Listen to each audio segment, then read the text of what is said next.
attaccare, volo subito da te per poter parlare. E berrò l'ultimo caffè prima di partire, allontanarmi dal tuo cuore.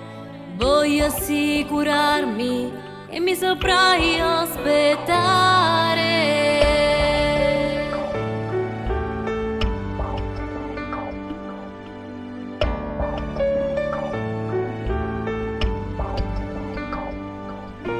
Io ti prendo in giro e tu non smetti di parlare. Ti vorrei baciare, non rischierò di rovinare questo momento di sano coinvolgimento che sento solo se sto solo accanto a te. Come vorrei respirarti